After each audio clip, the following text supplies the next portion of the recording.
It's called The View? It's called The View. It's not called The Facts. Yeah, but It's isn't it interesting that it's called, I mean, I don't think they meant this when Barbara Walters invented it a long time ago, but it's The View. well, That's the problem in America. But there's There is clearly- one view, Right, and one that's clearly actually- true opinion, and everybody else can go sit in the corner. that's A verbal assault so vicious that the UN may want to intervene. Sunny Host was just tag-teamed by Maher and Kelly and Bill Maher. She's sitting on The View, sipping tea quietly, and then she's down on the floor, blindsided and fumbling for her cue cards. What then occurred on live television that caused her to blink as if she had just opened a surprise?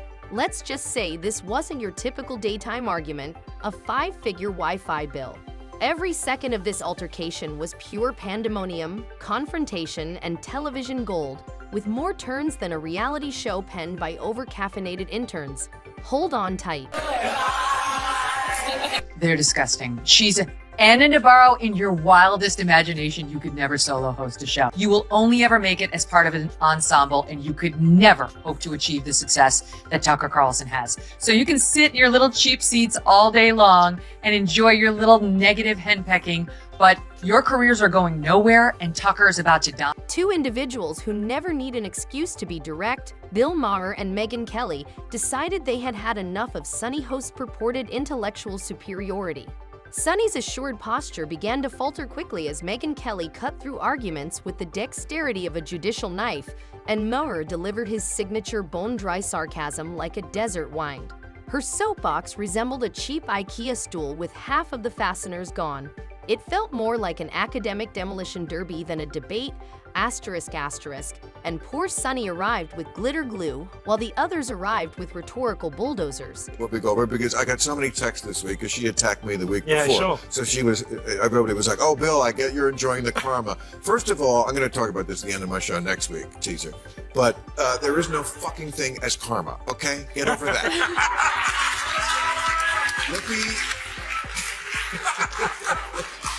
attacks me on a regular basis. She says stupid shit on a regular basis. They just happen to coincide.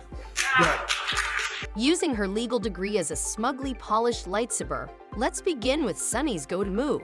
Her qualifications, former federal prosecutor, legal analyst, and expert finger wagger, might as well be permanently written on her forehead at this point. The problem is that if someone takes the lead as a lawyer, you can bet your bottom dollar that what comes next will either be completely wrong, blatantly evident, or just plain annoying. In some way, Sunny hits all three at once.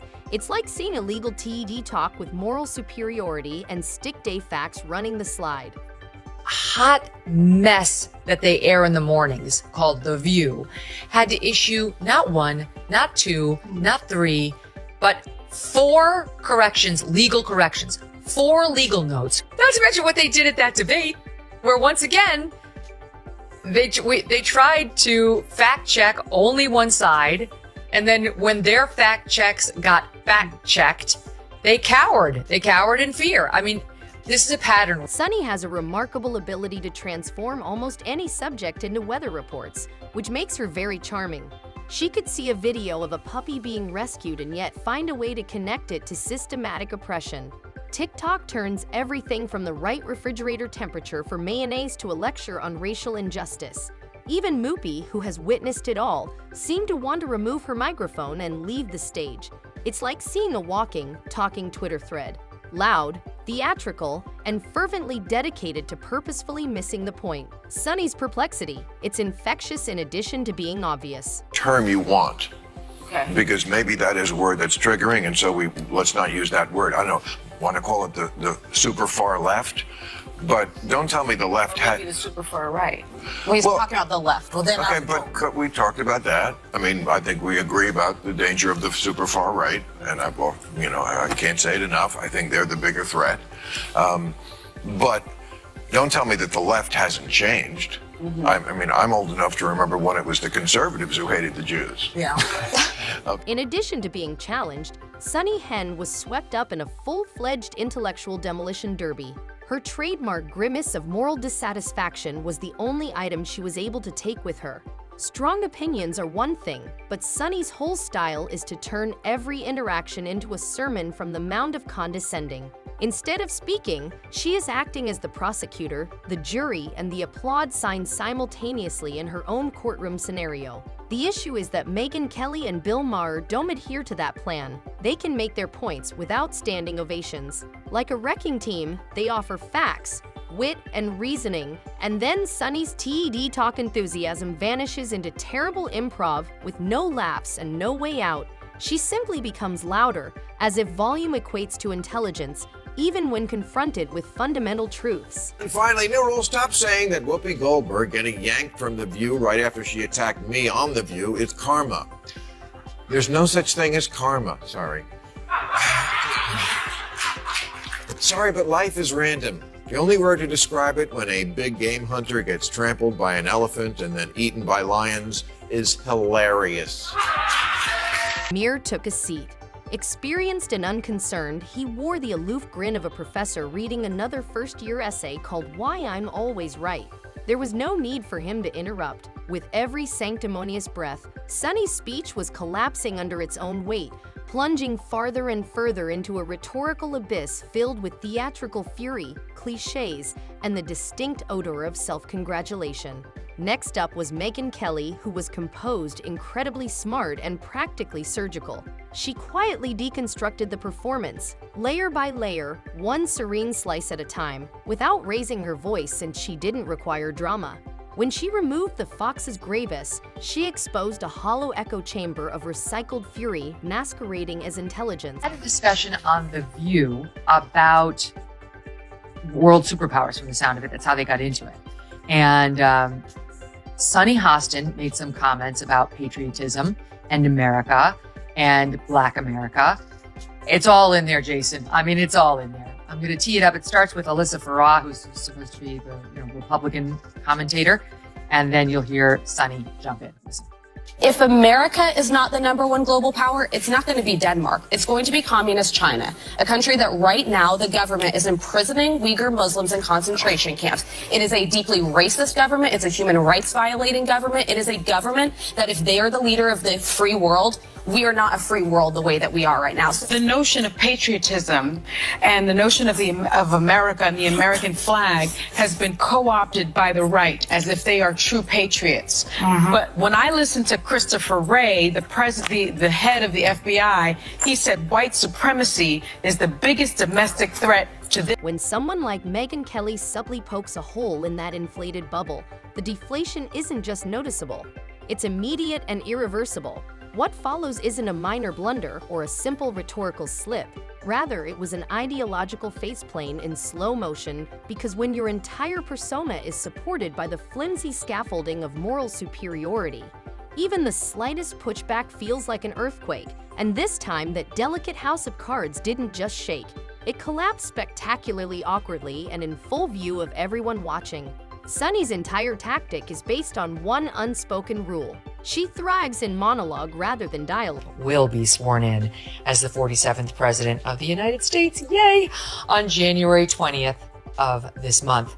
Not everyone's happy about it, and many people would like us to be more focused on the insurrection that he personally unleashed, if you ask them.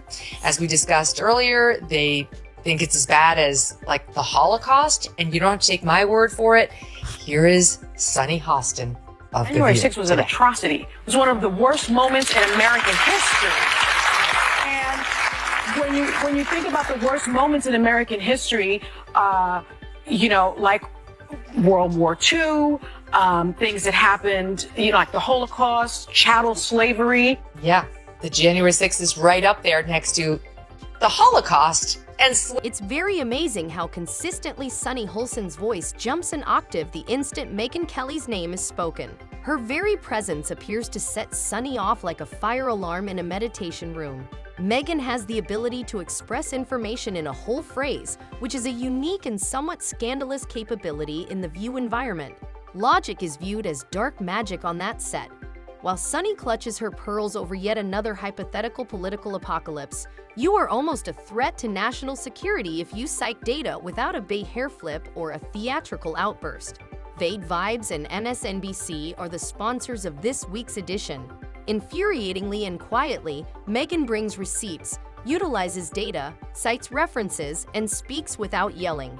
It's a horrifying demonstration of poise and simple literacy, two qualities that appear to be prohibited on the View panel. Note the tone they all talk with him. I want you to look at Sunny Hostin's body language and the way they look at him and everything else. Just because he is a lefty who hasn't gone completely bananas, here they are talking about the word woke.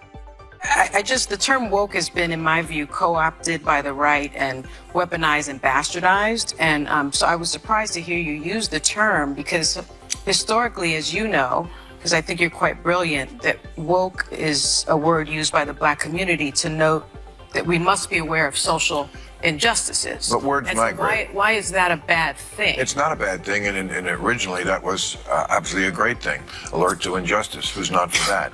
But words. The struggle isn't even fair. Megyn is firing well-aimed missiles of reason that coolly destroy every weak narrative strand, while Sunny is here dropping smoke bombs, emotive monologues, and interpretive dance routines about injustice. It's as if someone briefly brought a coloring book to a chess game before losing their temper. The other player understood the components. Whether Megyn mentioned facts, history, or logic, you could almost see Sunny's neurons twitching in real time. It was like seeing someone argue that 2 + 2 equals systemic injustice and then flip out when someone takes out a calculator. Sunny's only defense was to run back to her stronghold of moral anger.